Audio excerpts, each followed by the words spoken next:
Now then, most people like to go clothes shopping. I'm in the minority, along with a few of my colleagues, in that a trip to the clothes shop, fills me with dread.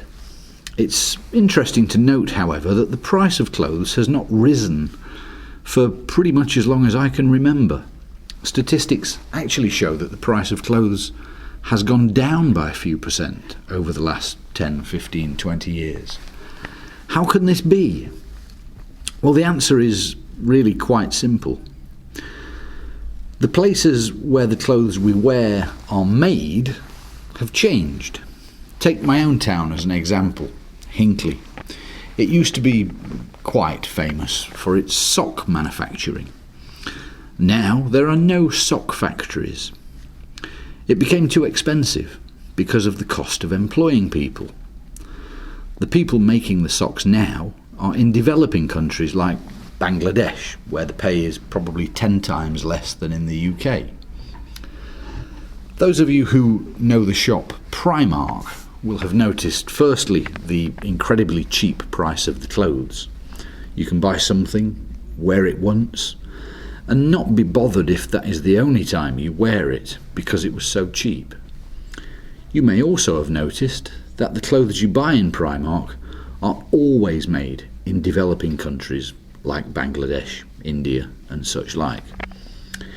In 2013, Primark became embroiled in a scandal that shamed the high street fashion shops. One of the factories in Bangladesh where its clothes are made collapsed, and more than 1,000 employees died as a result. I should add at this point that Primark did not and does not own the factory. Primark just buys its clothes from companies in Bangladesh. It tells the companies what it wants, and they supply to Primark specifications. Hence, Primark outsources its production. The vast majority of big clothes retailers do the same because it's much cheaper. Unfortunately, one of the reasons it is much cheaper is because the employees in these factories are paid such low wages and work in conditions that we might find unacceptable, dangerous and dirty. They have no employment rights, so if they complain about the poor conditions, they are fired. And if they leave because the salaries are so low, there are another 10 people who will gladly take their place.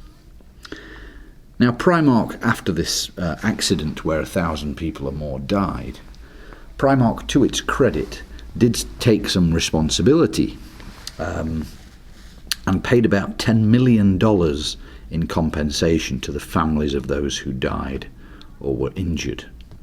The accident was caused by a poorly constructed and unsafe building, by the way. Primark still, however, uses the same outsourcing practices.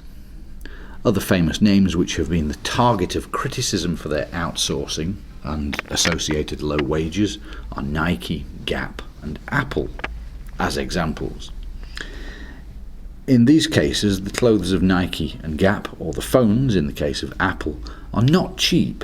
They are premium brands with premium prices, but made for rock-bottom prices with a very high profit margin.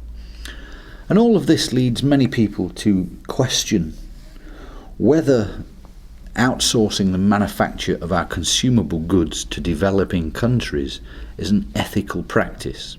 Is it the right thing to do? Well, there are two very vocal sides to this argument. Organisations like the ILO, the International Labour Organization, and the Clean Clothes Campaign would like to see a change in the industry. They want a minimum wage and a minimum standard of working environment for these factories, or sweatshops as they are often called. This minimum wage and improved working environment would inevitably increase the cost of the clothes that we currently pay such small amounts for. Would the consumers still buy the clothes if the price increased? Probably not. On the other side of the argument, there are those who say that although the sweatshops are not ideal places to work, without the sweatshops, the employees would have no job at all and would therefore be in an even worse position. In Bangladesh, for example, 4 million people work in clothes factories. A low salary is better than no salary, and the vast amount of garments produced does create some economic growth in the country.